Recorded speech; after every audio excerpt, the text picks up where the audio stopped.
नगरनंतर सुरुवातीची बातमी आता अकोल्यातली बातमी आणि अत्यंत गंभीर बातमी आहे कारण अकोल्यात माणुसकीच्या नात्याला काळीमा फासणारी घटना घडली आहे। कदान पोलीस स्टेशनच्या हद्दीत एका 14 वर्षीय मुलीवर अत्याचार करण्यात आल्याची धक्कादायक घटना उघड झाली आहे।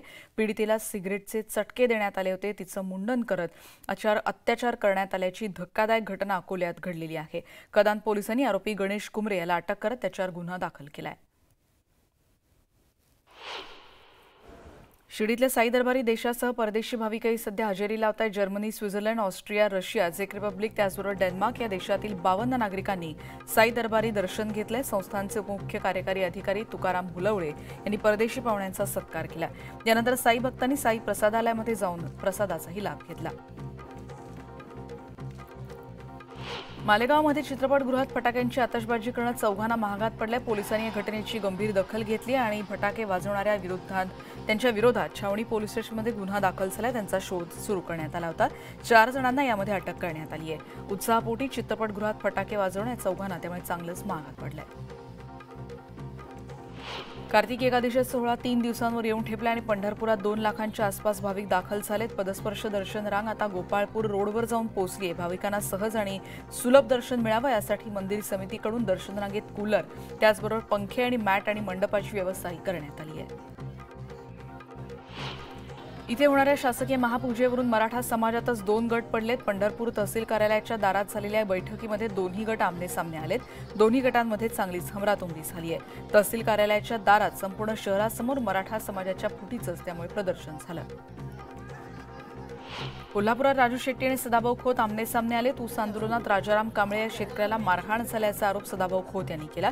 या प्रकरणाची चौकशी करण्याची खोत यांनी मागणी केली। बहुजनांच्या मुलांना हात लावाल तर याद राखा असं म्हणत खोतांनी इशारा दिला। पुढची बातमी आहे नाशिक जिल्ह्यातल्या बाजार समित्यांमध्ये लिलाव सुरू झालाय कांद्याचा। दिवाळी निमित्तानं 12 दिवसांपासून लिलाव बंद होते। कांद्याला प्रति क्विंटल 3700 रुपये भाव मिळाला। कांद्याच्या भावात वाढ होईल अशी शेतकऱ्यांना अपेक्षा होती, पण आवक कमी होऊन देखील भावात कमी असल्यामुळे शेतकरी आता हताश झालेत। वाशिम जिल्ह्यातली बातमी आहे। खरीपाचं हजारो हेक्टरवरचे तूर पीक पाण्याअभावी धोक्यात आले आणि जिल्ह्यात पावसाची मोठी तूट आहे। नदी नाले आणि विहिरी कोरड्या पडल्यात। ऐन बहरात आलेल्या तूर पिकाला पाणी देता येत नाही, त्यामुळे तुरीच्या उत्पादनात मोठी घट होऊन उत्पादन खर्चही निघणार नसल्यामुळे शेतकऱ्यांच्या आर्थिक संकटात भर पडतेय। गेल्या वर्षीच्या तुलनेत यंदा पाऊस कमी झालाय। छत्रपती संभाजीनगरमध्ये जायकवाडी धरणात जेमतेम पाणीसाठा आहे, त्यामुळे हिवाळ्यापासूनच शहर परिसरात पाण्याच्या टँकरची संख्या वाढवण्यात येणार आहे। सध्या 45 वसाहतींना 80 टँकरद्वारे पाणी पुरवठा केला जातोय। पुढची बातमी आपण बघतोय भंडाऱ्याची। भंडारा जिल्हा धान उत्पादक म्हणून ओळखला जातो हा जिल्हा, पण अजूनही जिल्ह्यातली धान खरेदी सुरू झालेली नाही आणि त्यामुळे प्रशासनाच्या चुकीनं धान खरेदी रखडल्याचा आरोप स्थानिक आमदार नरेंद्र मुंडेकर यांनी केलाय। पुढचे 3 दिवस राज्याच्या अनेक भागांमध्ये किमान तापमानात सरासरी 2 ते 3 अंश सेल्सिअसनं घट होईल असा अंदाज हवामान विभागानं व्यक्त केलाय। 23 नोव्हेंबरपासून आग्नेय दिशेने येणाऱ्या बाष्पयुक्त वाऱ्याचा वेग वाढेल, त्यामुळे दक्षिण महाराष्ट्रात कमाल तापमानात वाढ होईल। दक्षिण आणि मध्य महाराष्ट्रात ढगाळ वातावरण निर्माण होण्याचा अंदाज व्यक्त होतोय। राज्यातल्या रब्बी हंगामातल्या पिकांखाली सरासरी क्षेत्र 53.97 लाख हेक्टर आहे आणि 13 नोव्हेंबर अखेर 14,84,000 हेक्टर क्षेत्रात म्हणजे सुमारे 28% क्षेत्रावरच्या पेरण्या पूर्ण झाल्या आहेत। रब्बी हंगामातील मुख्य पीक असलेल्या ज्वारीच्या पेरण्या अजूनही 50%च्या आत आहेत। दिवाळीनंतर फळभाज्यांची आवक वाढली आणि परराज्यातून 90 ते 100 ट्रक फळभाज्यांची आवक झाली आहे। फ्लॉवर, वांगी, कोबी या फळभाज्या आणि पालेभाज्यांच्या दरात घट झाली आहे। लसूण आणि काकडीच्या दरात वाढ झाली आणि अन्य फळभाज्यांचे दर स्थिर आहेत अशी माहिती व्यापाऱ्यांनी दिली। सरकारनं बासमती तांदळाच्या निर्यातीचे दर $1200 कमी करून $950 आणलेत। परिणामी यंदा निर्यात वाढण्याची शक्यता आहे। स्थानिक पातळीवर बासमतीच्या सर्व प्रकारांचे दर पुढच्या हंगामात तेजीत राहण्याची शक्यता आहे। नॉन बासमती तांदळाच्या निर्यातीवर सरकारनं पूर्णपणे बंदी आणली, त्यामुळे या तांदळाचे दर स्थानिक पातळीवर टिकून राहण्याचा अंदाज व्यापाऱ्यांनी वर्तवलाय। थंडीच्या दिवसात अंड्यांची मागणी वाढते आणि यामध्ये नवरात्रीपासूनच ही थंडीची चाहूल लागते, त्यामुळे अंड्यांचे दर आता वाढलेत आणि डझन मागे 20 रुपयांची मुसंडी हे दरांनी वाढले आणि त्याच्यामुळे मका आणि सोयाबीनचे दर देखील वाढलेत, कारण कुक्कुटपालनाचा खर्च वाढल्यामुळे पोल्ट्रीधारकांनी अंड्याच्या दरात वाढ केली आहे। बीडच्या माजलगाव मोंढ्यामधून सोयाबीनचे 36 कट्टे चोरीला गेल्याची घटना घडली। रात्री दुकानातून 50 किलो वजनाचे 35 कट्टे चोरीला गेलेत। पोलीस ठाण्यात अज्ञात चोरट्यांविरोधात गुन्हा दाखल झालाय। धुळे जिल्ह्यामध्ये सरासरीपेक्षा 20% कमी पाऊस झाला आणि त्यामुळे जास्त पाणी लागणाऱ्या गव्हासारख्या पिकाकडे शेतकऱ्यांनी यंदा पाठ फिरवली आहे। भाजीपाल्याची लागवड वाढली आहे। धुळे जिल्ह्यात सध्या फुलकोबी, मेथी, पोकळा कमी पाणी लागणाऱ्या भाजीपाल्याची शेतकऱ्यांनी लावणी केली आहे। बातमी बीडचे बनसरोळा गावामध्ये ऊस उत्पादक शेतकऱ्यांची ऊस परिषद पार पडली। ऊसाला 4000 रुपये भाव द्यावे आणि कुठल्याही वजन काट्यावर ऊस मोजून आणण्याची परवानगी कारखान्यांनी द्यावी, अन्यथा मोठं ऊस आंदोलन करण्याचा इशारा यावेळी देण्यात आला। लिंगायत समाजाचं श्रद्धास्थान असलेल्या बीडच्या श्रीक्षेत्र कपिलाधार इथल्या कार्तिकी पौर्णिमेच्या यात्रेत शासकीय महापूजा राजकीय नेत्यांच्या हस्ते नको अशी भूमिका स्थानिकांनी घेतली आहे आणि त्यात या यात्रेची शासकीय महापूजा जिल्हाधिकाऱ्यांच्या हस्ते व्हावी अशी मागणी सकल मराठा समाजाच्या वतीनं मंदिर व्यवस्थापन समितीला निवेदनाच्या माध्यमातून करण्यात आली। दिवाळीची सुट्टी संपल्यानंतर आता विद्यार्थी आणि चाकरमानी परतीच्या प्रवासाकडे निघालेत आणि सातारा एसटी स्टँडवर प्रवाशांच्या मोठ्या रांगा लागल्यात। 2 ते 2.5 तास रांगेत उभं राहिल्यानंतरच पुढच्या प्रवासाचं तिकीट मिळतंय। प्रवासी त्यामुळे चांगलेच संतापलेत। ख्रिसमससाठी कोकण रेल्वेनं विविध मार्गावर आणखी 10 विशेष गाड्या सोडण्याचा निर्णय घेतलाय। 5 गाड्या मुंबईहून सुटतील, ज्यात Lokmanya Tilak terminus Mangaluru junction Lokmanya Tilak terminal, त्याचबरोबर लोकमान्य टिळक टर्मिनल करमाळी आणि करमाळी लोकमान्य टिळक टर्मिनस या विशेष साप्ताहिक गाड्या मुंबईतून नियोजित वेळापत्रकानुसार धावणार आहेत। धाराशिवमधली बातमी महाराष्ट्र केसरी स्पर्धेचा आजचा शेवटचा दिवस आहे आणि आज या स्पर्धेचा विजेता ठरणार आहे। 2 संघटनांमधल्या वादामुळे ही स्पर्धा वादात अडकली होती। राज्यात उच्च न्यायालय आणि इतर कनिष्ठ न्यायालयामध्ये प्रलंबित खटल्यांचं प्रमाण दिवसेंदिवस वाढतंय। सद्यस्थितीत 51,79,000पेक्षा अधिक दिवाणी आणि फौजदारी प्रकरणं प्रलंबित आहेत। विविध कारणांमुळे न्यायव्यवस्थेवर खटल्यांचा ताण वाढलाय, त्यामुळे सामान्य माणसाला न्यायासाठी वर्षानुवर्ष प्रतीक्षा करावी लागते। मुंबईत सुरू असलेली बांधकामं मेट्रोचं काम या मुंबईवर कायमच धुरक्याची चादर दिसते आणि त्यामुळे मुंबईत बीकेसी आणि मालाडची हवा सर्वात खराब नोंदवली गेली आहे। अंधेरीत हवेत काहीशी सुधारणा दिसली आहे। धुळीचं प्रमाण कमी करण्यासाठी महापालिका प्रशासनानं मुंबईतल्या सर्व प्रमुख रस्ते आता पाण्यानं धुण्याचा निर्णय घेतलाय। तरी दिवसाला 650 किलोमीटरचे रस्ते धुण्याचं हे उद्दिष्ट आहे, ते आता अजून मात्र दूर आहे, कारण पालिकेकडे पुरेसे तेवढे टँकर नाहीत। 50 ते 60 किलोमीटर लांबीचेच रस्ते यातून धुतले जात आहेत। ह्याचा उद्देश साधायचा असेल तर आणखी 90 टँकर भाड्यानं घ्यावे लागतील। मुंबई ठाण्यासह नवी मुंबई, वसई, मीरा भाईंदर, पालघर या परिसरात सुरू असलेल्या सार्वजनिक वाहतूक प्रकल्पांच्या उभारणी कामांमुळे वाहतूक कोंडी होती आणि त्यात येत्या काही महिन्यात आणखी प्रकल्पांची भर पडणार आहे। या काळात वाहतूक व्यवस्था सुरळीत राहावी यासाठी ठाणे पोलिसांनी नवी मुंबई, पालघर, मीरा भाईंदर आणि ठाणे ग्रामीण पोलिसांच्या समन्वयातून वाहतूक नियोजन आराखडा आखायला सुरुवात केली आहे।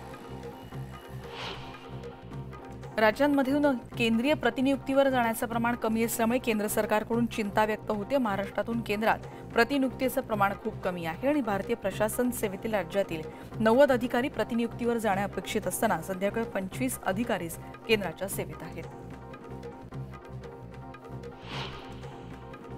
मुंबईत हुंड्या व्यतिरिक्त इतर कारणांमुळे कौटुंबिक हिंसाचाराच्या घटना वाढल्या आहेत 5 पटीनं। त्यामुळे घर खर्च, पती पत्नीमधील मतभेद, अनैतिक संबंध आणि क्षुल्लक कारणांमुळेही त्रास दिला जात असल्याच्या तक्रारी वाढतात। हुंड्यासाठी महिलांना मानसिक आणि शारीरिक त्रास देण्याच्या गुन्ह्यांमध्ये काही मात्र यावर्षी तुलनेनं घट झाल्याचं कळतंय। सागरी किनारा रस्ता प्रकल्पाच्या दुसऱ्या टप्प्यातील वर्सोवा ते दहिसर आणि भाईंदर या कामाची तयारी महापालिका प्रशासनानं केली आहे। सल्लागारही नेमण्यात आलेत। 16,621 कोटींचा अर्ज प्रस्तावित आहे आणि सल्लागारानं 74 कोटी शुल्क आकारलंय। विस्तृत प्रकल्प अहवाल, अंदाजपत्रक, आराखडे आणि निविदा दस्तऐवज तयार करण्यासाठी या कामासाठी आता सल्लागारही लागणार आहेत। नवी मुंबई आंतरराष्ट्रीय विमानतळ नामकरणाचा मुद्दा पुन्हा तापतोय असं दिसतंय, कारण राज्य सरकारनं केंद्राला पाठवलेल्या मसुद्यात अनेक त्रुटी दिसत आहेत। नामकरण कृती समितीची पनवेलमध्ये बैठक होणार आहे आणि या बैठकीत त्रुटींवर चर्चा होईल। कोकण रेल्वे विभागाकडची माहिती आपण बघतोय, कारण करंजाडी ते चिपळूण नजीकच्या कामथे दरम्यान 21 नोव्हेंबरला 2.5 तासांचा मेगा ब्लॉक घेतला जाणार आहे। कर्नाटक राज्यातील कुमटा ते भटकळ स्थानकादरम्यान 23 नोव्हेंबरला हा 3 तासांचा मेगा ब्लॉक घेतला जाणार आहे। आरोग्य विभागाकडून मिळालेल्या आकडेवारीनुसार कॅन्सरनंतर मुंबईत सर्वाधिक मृत्यू हृदयविकाराच्या झटक्यानं होतात आणि या अकाली मृत्यूसाठी बदलती जीवनशैली जबाबदार आहे असं हृदयरोग तज्ज्ञांनी म्हटलंय। 2022 मध्ये हृदयविकाराच्या झटक्यानं 9,998 नागरिकांचा मृत्यू ओढवला। ऑक्टोबर महिन्यापासून वायू प्रदूषणात वाढ झाली आणि गेल्या काही दिवसात श्वसन विकारही वाढले तर दिवाळीत फटाक्यांमुळे देखील ही वाढ झाली आहे. लहान मुलांपासून सगळ्यांना सर्दी खोकल्यानं त्रास दिला आहे. मुंबई पदवीधर सिनेट मतदार नोंदणीला अल्प प्रतिसाद मिळाला. नोंदणीसाठी केवळ 10 दिवस शिल्लक आहे. 30 ऑक्टोबरपासून नोंदणी सुरू झाली आहे. 30 नोव्हेंबरपर्यंत ही नोंदणी सुरू असेल. एप्रिलमध्ये निवडणुका घेण्यासंदर्भातली अधिसूचना जाहीर करण्यात आली आहे. नागपूरमधल्या कुही मांढळी ते कुस्त्यांची दंगल झाली आणि या कुस्तीची दंगल पाहण्यासाठी मोठ्या प्रमाणात नागरिकांनी गर्दी केली होती.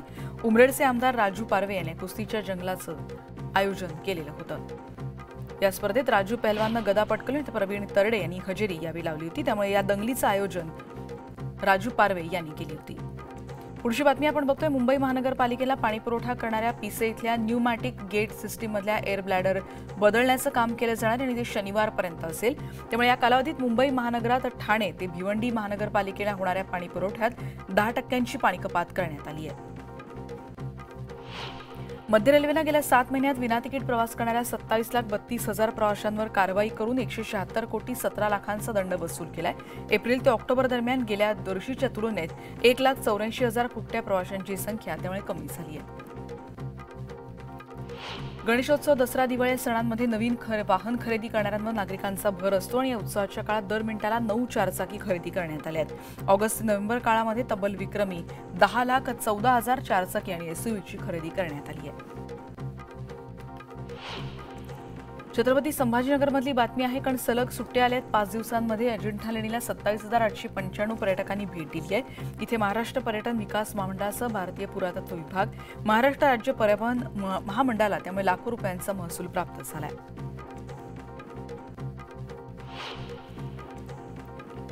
मुंबई महापालिकेच्या केईएम, शिव आणि नायर या 3 प्रमुख रुग्णालयांसह नायर दंत रुग्णालय, कस्तुरबा रुग्णालयामधील 274 पदांची भरती केली जाणार आहे. या भरती प्रक्रियेपोटी टाटा कन्सल्टन्सी सर्व्हिसेसची निवड करण्यात आली आहे कंपनीची आणि रुग्णालयात 2015 मध्ये पदांसाठी शेवटची भरती झाली होती. छगन भुजबळ यांना भाजपच्या वरिष्ठांनी ते जामिनावर आहेत याची जाणीव करून दिली असेल आणि म्हणूनच ते अशी वक्तव्य सध्या करतायत असं वक्तव्य ठाकरे गटाचे नेते भास्कर जाधव यांनी केलंय. सर्वांनी संयम ठेवा, कुणाला तरी जातीय दंगली घडवायच्या आहेत असं देखील यावेळी त्यांनी म्हटलंय. भंडाऱ्यात शासन आपल्या दारी कार्यक्रमाचं आयोजन करण्यात आलंय. संपूर्ण शहरात मुख्यमंत्री, उपमुख्यमंत्र्यांच्या स्वागताचे बॅनर्सही लावण्यात आलेत. भंडारा जिल्हा धान उत्पादक शेतकरी जिल्हा ओळखला जातो आणि त्यामुळे सरकार जिल्ह्यातील शेतकऱ्यांसाठी काय घोषणा करणार याकडे लक्ष असेल. महाराष्ट्राच्या मंत्रिमंडळ विस्ताराचे अनेक मुहूर्त हुकले असतानाच शिवसेनेचे प्रतोद भरत गोगावले यांनी एक वक्तव्य केलं. देवाने चमत्कार केला तर अधिवेशनापूर्वी मंत्रिमंडळ विस्तार केला जाऊ शकतो आणि माझ्याबाबत कदाचित पांडुरंगाला कोडं पडलं असावं. रुक्मिणी मातेनं पांडुरंगाचं कोडं सोडवलं तर मी मंत्री होईन असं विधान त्यांनी केलंय. सध्याच्या राजकारणाची स्थिती राज्यातल्या ही बैलगाड्यासारखी झाली आहे. कोणताही बैल आणा पण बारी बसवा अशी परिस्थिती राजकारणाची झाली असं वक्तव्य खासदार अमोल कोल्हे यांनी केलंय. जोपर्यंत सरकारचा गाडा नंबरात बसत नाही तोपर्यंत बारी बसली असं म्हणता येणार नाही अशा शब्दात खासदार अमोल कोल्हे यांनी सरकारवर निशाणा साधला. 12 डिसेंबरला नागपूरमध्ये शरद पवार यांचा वाढदिवस साजरा केला जाणार आहे. या निमित्तानं आमदार रोहित पवार यांनी काढलेल्या युवा संघर्ष यात्रेचा समारोप केला जाईल.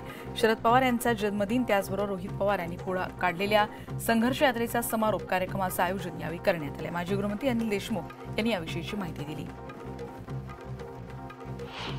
शासन आपल्या दारीचं नाटक सरकारनं बंद करावं असा घणाघात आमदार रोहित पवारांनी लगावलाय आणि कारण 3 डिसेंबरला परळीत होणाऱ्या कार्यक्रमावरून रोहित पवार यांनी संताप व्यक्त केलाय. शेतकऱ्यांसमोर अडचणी असताना कृषी मंत्री कुठे आहेत हेच कोणाला समजत नाही असा निशाणा त्यांनी सरकारवर साधलाय.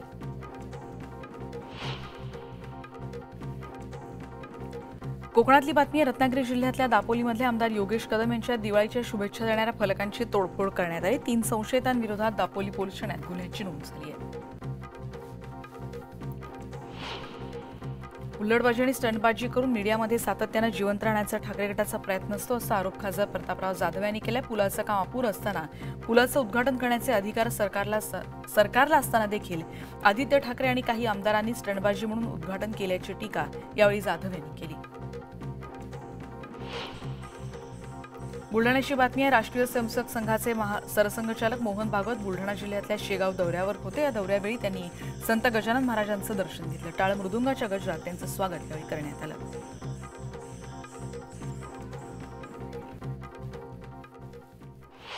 मुंबईतली बातमी बघितल्यानंतर आता बघूयात इतरही बातम्या आहेत. त्यातली सुरुवातीची बातमी आहे राष्ट्रवादी काँग्रेस पक्षासंदर्भातली. कारण नाव आणि निवडणूक चिन्ह कोणाचं याबद्दल केंद्रीय निवडणूक आयोगासमोर सुनावणी होणार आहे. राष्ट्रवादी काँग्रेसचे अध्यक्ष शरद पवार या सुनावणीला उपस्थित राहण्याची शक्यता आहे. निवडणूक आयोग जो शिवसेनेला न्याय तोच राष्ट्रवादीला न्याय द्या अशा अनुषंगाने निर्णय देणार की शरद पवार यांनाच राष्ट्रवादी काँग्रेस पक्ष मिळणार याकडे राज्याचं लक्ष असेल. ठाकरे गटाचे नेते अद्वै हिरे यांना आर्थिक फसवणूक प्रकरणी कोर्टाने दिलेली 5 दिवसांची कोठडी आज संपते आणि एकाच मिळकतीवर 3 वेळा एकूण 7,42,00,000 कर्ज त्यांनी घेतलं होतं आणि बँकेची फसवणूक करण्यात आल्याचा आरोप त्यांच्यावर आहे. या प्रकरणी मालेगावच्या रमजानपुरा इथल्या पोलीस स्थानकामध्ये गुन्हा दाखल झालाय. पुढची बातमी आहे समूह शाळांसंदर्भातली. कारण समूह शाळांमुळे काही शाळा बंद होणार का असा संभ्रम राज्यात आजही कायम आहे. पण कुठल्याही शाळा बंद करण्याचा निर्णय राज्य सरकारचा नाही आणि शिक्षणाचा घसरत चाललेला दर्जा सुधारावा यासाठी समूह शाळा योजना राबवत असल्याचं मंत्री दीपक केसरकर यांनी म्हटलंय. योजनेच्या माध्यमातून पूर्व प्राथमिक आणि अंगणवाडी ज्या ठिकाणी आहे त्याच ठिकाणी शाळा निर्माण होणार असल्याचं दत्तक योजनेअंतर्गत सांगण्यात आलंय.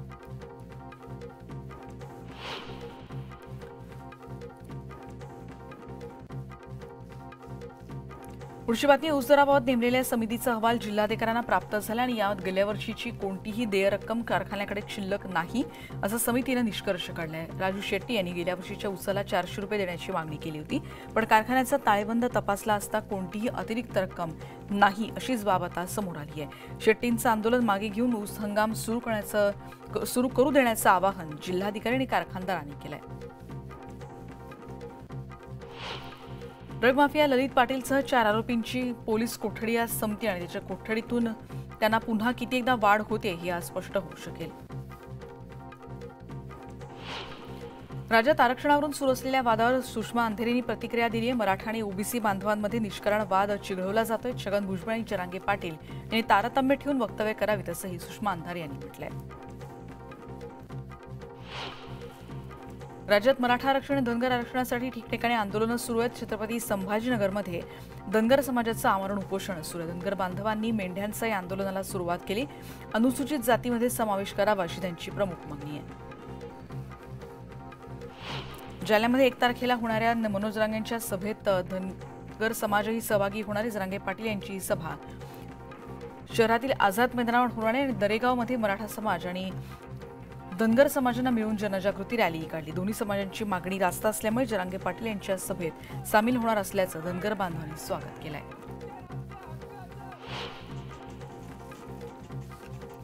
पुढची बातमी आपण बघतोय साताऱ्यातली. कारण जिल्ह्यात प्राथमिक निवारण केंद्र वनीकरण विभागाच्या वतीनं इथे वृक्ष लागवडीत भ्रष्टाचार झाल्याचा आरोप केला जातोय. भ्रष्टाचाराच्या निषेधात विभागीय वनविभाग कार्यालयासमोर गेल्या 5 दिवसांपासून आमरण उपोषण केलं जाते. संबंधित अधिकारी आणि कर्मचाऱ्यांवर कारवाई करावी अन्यथा आंदोलन अधिक तीव्र करण्याचा इशारा उपोषणकर्त्यांनी दिला. मुंबईहून नाशिकच्या दिशेने जाणाऱ्या गॅस टँकरची कपलिंग तुटली आणि त्यामुळे गॅसनं भरलेला टँकर हा महामार्गावर पडला आणि गॅस गळती होण्याची शक्यता त्यामुळे निर्माण झाली आहे. टँकर हटवण्यासाठी काही काळापासून महामार्ग बंद करावा लागण्यात आलाय. त्यामुळे साहजिक आहे पुढे वाहतूक कोंडी होणार आहे. पुढची बातमी आहे मुंबई बडोदरा द्रुतगती महामार्गाच्या उभारणीचं काम सुरू असताना वैतरणा नदीत बोट उलटून अपघात झाला होता आणि पालघरच्या वाढीव गावाजवळ ही घटना घडली. 20 कामगारांना इथून सुखरूप बाहेर काढण्यात आले आणि 1 कामगार अजूनही बेपत्ता आहे.